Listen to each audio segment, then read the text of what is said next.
જય સોમનાથ વિદ્યાર્થી મિત્રો, છેલ્લે આપણે વાયુ માટે આલ્ફા વી નું સૂત્ર આવ્યું હતું, બરાબર. હવે પછી આજનો આપણો પ્રશ્ન છે, કોઈ સમઘન માટે આલ્ફા વી અને આલ્ફા એલ ની સરખામણી કરો. આઈએમપી પ્રશ્ન છે, 3 માર્ક્સમાં 2 માર્ક્સમાં પૂછાઈ શકે એવો પ્રશ્ન. સમઘન માટે આલ્ફા વી અને આલ્ફા એલ ની સરખામણી કરો. ઇટ મીન્સ કે કદ પ્રસરણાંક આલ્ફા વી અને રેખીય પ્રસરણાંક આલ્ફા એલ ની આપણે સરખામણી કરીને આપવાની છે. દાખલા તરીકે કોઈ સમઘનનું તાપમાન વધારતા તેની લંબાઈ બધી જ દિશામાં એક સરખી વધશે, બરાબર. સમઘનની અંદર આગળ ના થાય. ઇટ મીન્સ કે સમઘનનું દાખલા તરીકે મૂળ કદ છે, તો મૂળ કદ v શું થશે? લંબાઈ ગુણાકારમાં પહોળાઈ ગુણાકારમાં ઊંચાઈ, lbh. પણ સમઘન છે એટલે એ બધું સમાન હોય એટલે v બરાબર શું થશે? l l એટલે v બરાબર શું થશે? l3, બરાબર. મૂળ કદ છે, જોજો. ઠીક છે. હવે એનું વધેલું કદ ઇઝ ઇક્વલ ટુ શું થશે? l પ્લસ ડેલ્ટા l નો ક્યુબ, બરાબર છે. એટલે હવે આપણે અહીંયા આવું લખીએ કે તેથી કદમાં થતો ફેરફાર ઇઝ ઇક્વલ ટુ શું થશે? વધેલું કદ માઈનસ મૂળ કદ. ઇટ મીન્સ કે વધેલું કદ કેટલું છે? l પ્લસ ડેલ્ટા l નો ક્યુબ માઈનસ l ક્યુબ. જો હવે આ આપણું સમીકરણ છે a પ્લસ b નો ક્યુબ, બરાબર છે. આનું વિસ્તરણ આપણે આ પ્રમાણે કરશું: a ક્યુબ વત્તા b ક્યુબ વત્તા 3a સ્ક્વેર b વત્તા 3ab સ્ક્વેર, બરાબર છે. આ પ્રમાણે આનું આપણે વિસ્તરણ કરશું. ઠીક છે. એટલે delta l plus delta l, a એટલે આપણું l અને b એટલે ડેલ્ટા l, એટલે શું થશે? કદમાં થતો ફેરફાર delta v is equal to l cube વત્તા ડેલ્ટા l ક્યુબ વત્તા 3l સ્ક્વેર ડેલ્ટા l વત્તા 3l delta l square minus આ l ક્યુબ m નો m. જોજો.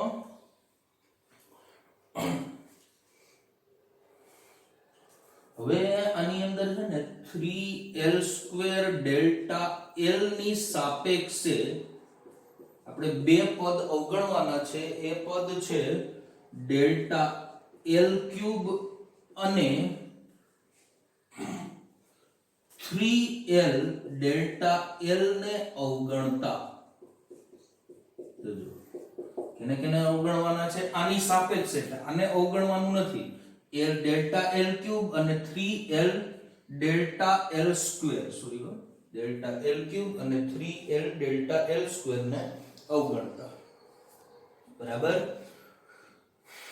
શું કામ અવગણી શકીએ હું તમને કહું કે આ 3l સ્ક્વેર ડેલ્ટા l છે ને, એટલે મૂળ લંબાઈનો વર્ગ ગુણાકારમાં લંબાઈમાં થતો ફેરફાર. અહીંયા મૂળ લંબાઈનો ક્યુબ નથી, શું છે?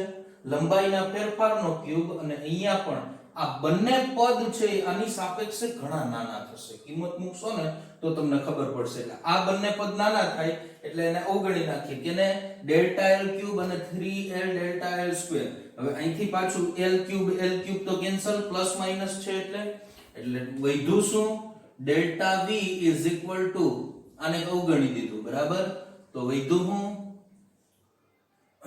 3 L square delta L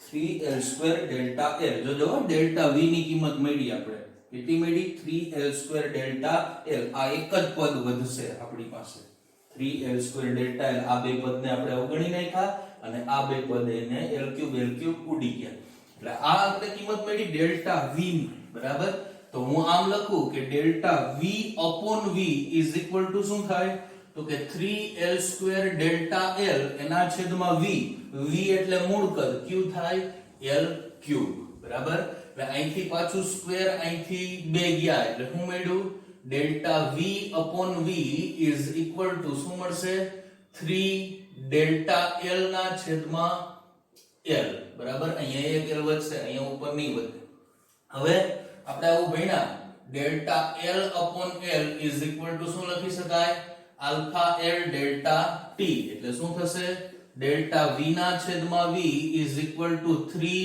alpha L delta T બરાબર ડેલ્ટા V ના છેદમાં V ને પણ આપણે કંઈક લખી શકીએ delta V upon V is equal to શું લખી શકાય આલ્ફા V ડેલ્ટા T આના બરાબર પણ લખી શકાય એટલે alpha V delta T is equal to શું મળ્યું 3 આલ્ફા L ડેલ્ટા T હજી બંને સાઈડ થી ડેલ્ટા T કેન્સલ એટલે શું મળશે alpha V is equal to 3 alpha L તો આ આપણી થઈ ગઈ કોઈ સમઘન માટે આલ્ફા V અને આલ્ફા L ની સરખામણી મીન્સ કે કોઈ સમઘન માટે એનો કદ પ્રસરણાંક એના રેખીય પ્રસરણાંક કરતા કેટલો હશે 3 ગણો બરાબર હવે પછીનો આપણો પ્રશ્ન છે છોકરાઓ પાણીનું અનિયમિત કદ પ્રસરણ સમજાવો આપણે આગળ આ વસ્તુ ભણી ગયા કે ઘન પ્રવાહી કે વાયુ કોઈ પણ નું તમે તાપમાન વધારશો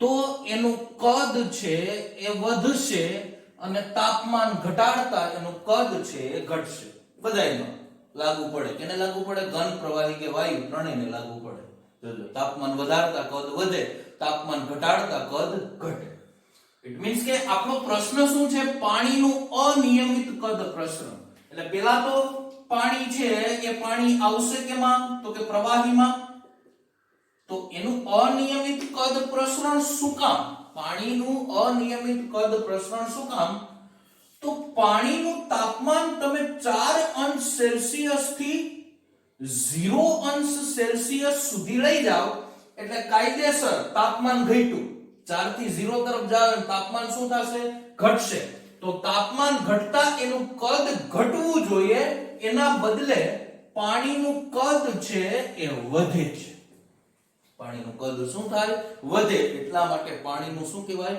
અનિયમિત કદ પ્રસરણ જોજો પાણીનું કદ વધે જોજો આપણે આ અહીંથી જઈએ દાખલા તરીકે પાણીનું તાપમાન 7 અંશ સેલ્સિયસ છે કેટલું છે 7 અંશ સેલ્સિયસ 7 થી આપણે 6 એ જશું જોજો અનિયમિત કદ પ્રસરણ પાણીનું ખાલી ક્યાં છે 4 થી 0 ની વચ્ચે જો બીજે ક્યાંય નથી બરાબર એટલે આપણે 7 થી 6 માં જઈએ તો 7 થી 6 માં જતા શું થયું તાપમાન ઘટ્યું તાપમાન ઘટે એટલે કદ શું થશે ઘટશે જોજો પછી આપણે આ એક સંબંધ ભણ્યા ઘનતા ઇઝ ઇક્વલ ટુ દળના છેદમાં કદ બરાબર એટલે કદ ઘટે તો ઘનતા શું થાય વધે અહીંયા ઘનતા કેવી કદ ઘટશે ઘનતા શું થશે વધશે જોજો ઘનતા વધી હવે 6 થી આપણે ગયા 5 અંશ સેલ્સિયસ 5 અંશ સેલ્સિયસ ગયા શું થયું કહેવાય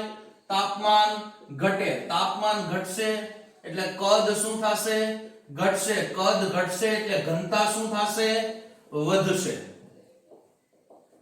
બરાબર છે 5 થી આપણે ક્યાં ગયા 4 અંશ સેલ્સિયસ 5 થી 4 એ જતા તાપમાન શું થયું કહેવાય ઘટ્યું કહેવાય તાપમાન ઘટે એટલે કદ પણ શું થશે ઘટશે કદ ઘટશે એટલે ઘનતા પણ શું થશે વધશે બરાબર અહીંયા સુધી ઘનતા વધી જોજો હવે જેવા તમે 4 થી 3 અંશ સેલ્સિયસ તાપમાને પહોંચો એટલે કદ ઘટવાને બદલે શું થાય તાપમાન શું થયું કહેવાય ઘટ્યું કહેવાય. કદ પણ શું થવું જોઈએ? ઘટવું જોઈએ. પણ પાણી અનિયમિત કદ પ્રસરણ ધરાવે એટલા માટે કદ ઘટવાને બદલે શું થશે? કદ વધશે. કદ વધશે એટલે ઘનતા શું થશે? ઘટશે. એટલે તમે એવું કહી શકો કે 4 અંશ સેલ્સિયસ તાપમાને જે પાણી છે ને એની ડેન્સિટી, એની ઘનતા છે એ મહત્તમ હશે. પાણીની ઘનતા ક્યારે મહત્તમ હોય? 4 અંશ સેલ્સિયસ તાપમાને. શું કામ? એ મેં તમને રીઝન આપ્યું. બરાબર? અહીંયા સુધી 4 અંશ સેલ્સિયસ સુધી સતત ઘનતા વધશે, પછી ઘનતા શું થતી જશે? ઘટતી જશે. બરાબર? હવે આ બધું કર્યું, આનું કંઈક તો વ્યવહારિક ઉપયોગ તો હશે. બરાબર? તો દાખલા તરીકે આપણે કોઈ ઠંડા પ્રદેશની અંદર છે. ઠંડા પ્રદેશમાં એક આપણે કોઈ સરોવર લઈએ. બરાબર? એક સરોવર છે. સરોવર, આ ઠંડા પ્રદેશના સરોવરની અંદર, પાણીની અંદર આપણે બધાને ખબર છે વનસ્પતિઓ હોય, માછલીઓ હોય. બરાબર? વનસ્પતિઓ અને માછલીઓ અને એ બધું રહેલું છે આ ઠંડા પાણીની અંદર. હવે એકદમ પોલાર રિજિયન છે ઠંડો પ્રદેશ, એટલે 0 અંશથી નીચે તાપમાન જાય એટલે 4 અંશ સેલ્સિયસ સુધી તાપમાન ગયું. બરાબર? એટલે આમાં થશે શું કે અહીંયા જે ઘનતા વાળું જે પાણી હશે ને, અહીંયા જે ઘનતા, એ ઘનતા 4 અંશ સેલ્સિયસ કરતા નીચે જાય એટલે ઘનતા શું થશે? ઘટશે. ઘનતા ઘટશે એટલે આ પાણી ઉપર જાય અને અહીંયા જે વધારે ઘનતા વાળું પાણી છે એ ઉપર આવશે. પાણીનો એક વખત શું લાગશે? ઉથળો લાગશે. ક્યારે? 4 થી 3 જતા. બરાબર? પાછા 3 થી તમે 2 ગયા, 3 થી ક્યાં ગયા? 2 અંશ સેલ્સિયસ છે. પાછી આ ઘટના થાય. અહીંયા ઘનતા વધારે છે, અહીંયા ઓછી, એટલે પાછો એનો ઉથળો લાગશે. બરાબર? પાણી 2 થી તમે 1 અંશ સેલ્સિયસે ગયા ત્યારે સેમ પ્રોસેસ થશે, પાણીનો પાછો ઉથળો લાગશે. 1 થી જો તમે 0 એ જાવ એટલે ઉપર શું થઈ જશે? બરફ થઈ જવાનું. ઉપર બરફ થઈ જાય, હવે પાણીનો ઉથળો લાગશે નહીં. એટલે થશે શું કે ઉપરની સપાટી ઉપર બરફ જામી જશે. ઉપરની સપાટી ઉપર શું થઈ જશે? બરફ જામી જશે અને નીચે શું રહેશે?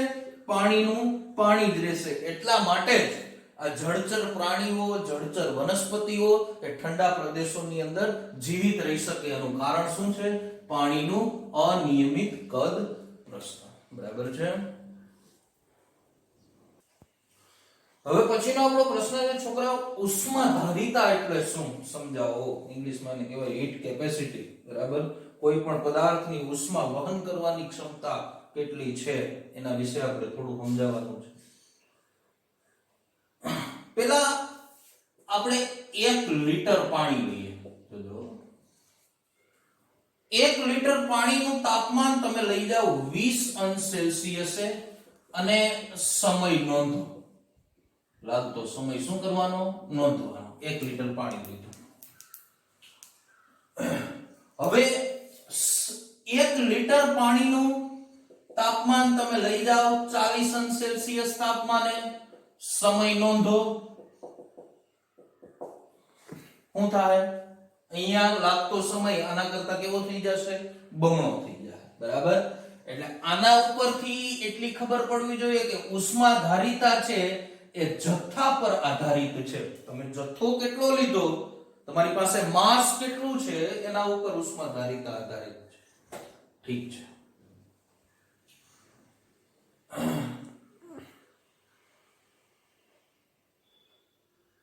અહીંયા જથ્થાની સાથે સાથે તમે કર્યું છે શું કે પાણીનું તાપમાન છે, એ પાણીનું તાપમાન એ 20 માંથી તમે ક્યાં લઈ ગયા? 40 અંશ સેલ્સિયસ છે. એટલે એટલી પણ ખબર પડે કે ઉષ્માધારિતા છે એ તાપમાનના તફાવત ડેલ્ટા ટી ઉપર પણ આધારિત છે.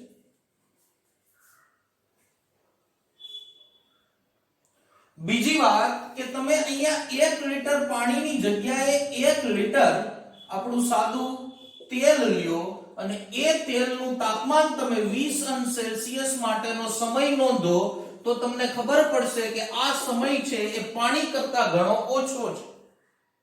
એટલે અહીંયા એ પણ તમને ખબર પડશે કે ઉષ્માધારિતા છે એ પદાર્થની જાત ઉપર આધારિત છે. તમે પાણી લીધું, તમે તેલ લીધું, તમે કસ્ટર્ડ ઓઇલ લીધું, તો ઉષ્માધારિતામાં તફાવત પડશે.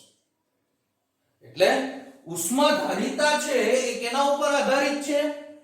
તમે જથ્થો કેટલો લીધો, તમે તાપમાનનો ફેરફાર ડેલ્ટા ટી કેટલો કરો છો, અને તમે કયો પદાર્થ લીધો એ દ્રવ્યની જાત ઉપર ઉષ્માધારિતા છે એ આધારિત છે. એટલે ઉષ્માધારિતાની વ્યાખ્યા કંઈક આવી થાય: ઉષ્માધારિતા આપેલ પદાર્થના તાપમાનમાં ફેરફાર કરવા માટે, જોજો ફેરફાર કરવા માટે નથી, મારે વધારવું નથી કે સ્પેસિફિક ઘટાડવું નથી, વધારો કે ઘટાડો હું કંઈ પણ કરું એને શું કહેવાય? તાપમાનનો ફેરફાર.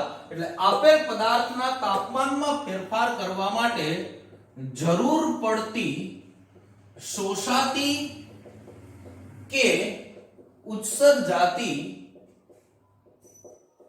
ઉષ્માને ઉષ્માધારિતા કહે છે. બરાબર છે? આપેલ પદાર્થના તાપમાનમાં ફેરફાર કરવા માટે જરૂર પડતી શોષાતી કે ઉત્સર્જાતી ઉષ્માના જથ્થાને શું કહેવાય? ઉષ્માધારિતા. એટલે આનું સૂત્ર થશે S ડેલ્ટા Q ના છેદમાં ડેલ્ટા T. આ બેઝિક સૂત્ર છે. જોજો ઉષ્માધારિતાનું શું છે? બેઝિક સૂત્ર. બરાબર છે?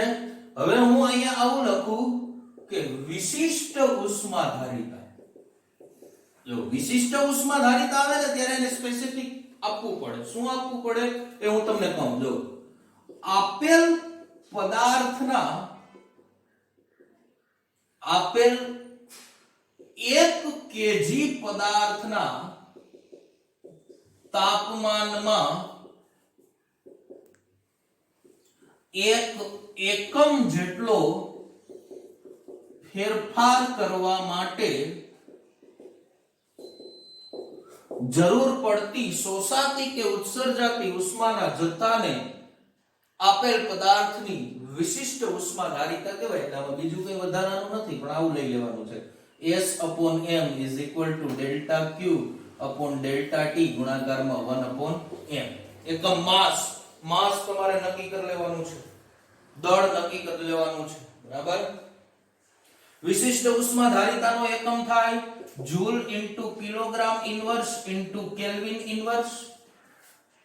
બરાબર? કેમ કે જોજો ડેલ્ટા Q નો એકમ જૂલ, બરાબર, m નો એકમ કિલોગ્રામ, એટલે કિલોગ્રામ અપ ઉપર જશે એટલે કિલોગ્રામ શું થશે? ઇન્વર્સ. બરાબર? અને ડેલ્ટા T નો એકમ એટલે કેલ્વિન શું થશે? ઇન્વર્સ. બરાબર? એટલે ઉષ્માધારિતાનો વિશિષ્ટ ઉષ્માધારિતાનો એકમ શું થયો? Joule into kilogram inverse into kelvin inverse. હવે અહીંયા હું આવું લખું કે મોલર વિશિષ્ટ ઉષ્માધારિતા. જો મોલર વિશિષ્ટ ઉષ્માધારિતા એટલે શું? તો અહીંયા કંઈ નથી કરવાનું, S/m ની જગ્યાએ S/μ લખવાનું. μ તમને અહીંયા મોલ દર્શાવે એટલે અહીંયા શું થશે? ડેલ્ટા Q ડેલ્ટા T ગુણાકારમાં 1/μ. બરાબર? આની વ્યાખ્યા તમારે બોલવી હોય તો એવી જ બોલી શકો કે આપેલ 1 મોલ પદાર્થના તાપમાનમાં 1 એકમ જેટલો ફેરફાર કરવા માટે જરૂર પડતી શોષાતી કે ઉત્સર્જાતી ઉષ્માના જથ્થાને કેના તરીકે ઓળખવામાં આવે? મોલર વિશિષ્ટ ઉષ્માધારિતા. બરાબર છે? પછી એક વ્યાખ્યા કંઈક આવી છે Cp એટલે શું? Cp ઇટ મીન્સ કે અચળ દબાણે વિશિષ્ટ ઉષ્માધારિતા. બરાબર? અચળ દબાણે વિશિષ્ટ ઉષ્માધારિતા Cp. તો Cp ની વ્યાખ્યા એવી થાય કે 1 મોલ પદાર્થનું દબાણ અચળ રાખી તેના તાપમાનમાં 1 એકમ જેટલો ફેરફાર કરવા માટે જરૂર પડતી શોષાતી કે ઉત્સર્જાતી ઉષ્માના જથ્થાને અચળ દબાણે વિશિષ્ટ ઉષ્માધારિતા Cp તરીકે ઓળખવામાં આવે. પછીની વ્યાખ્યા છે Cv. Cv ઇટ મીન્સ કે અચળ કદે વિશિષ્ટ ઉષ્માધારિતા. અને અચળ કદે વિશિષ્ટ ઉષ્માધારિતા એટલે શું? તો કે આપેલ 1 મોલ પદાર્થનું કદ અચળ રાખીને તેના તાપમાનમાં 1 એકમ જેટલો ફેરફાર કરવા માટે જરૂર પડતી શોષાતી કે ઉત્સર્જાતી ઉષ્માના જથ્થાને અચળ કદે વિશિષ્ટ ઉષ્માધારિતા CV તરીકે ઓળખવામાં આવે. બસ તો આજે અહીંયા સુધી રાખો. થોડીક વ્યાખ્યાઓ જોઈ આપણે, બરાબર. ટેક્સ્ટબુક સાથે રાખી અને ટેક્સ્ટબુક ની અંદર પણ આ બધી વ્યાખ્યાઓ જોઈ મેં ભણાવ્યું એ બધાનું કમ્પેરિઝન કરજો. પછી બીજી વાત એ કે ઘણા છોકરાઓની એવી ફરિયાદ આવે કે આ બધું લખે છે, તો હું જે આ ભણાવું છું એ જ હું તમને ફોટા મોકલાવું છું, બરાબર. તો જે ફોટા આવે એમાંથી લખવાનું છે, આ ન લખો તો ચાલશે. આ મેં તમને સમજાવવા માટે લખ્યું, બરાબર છે.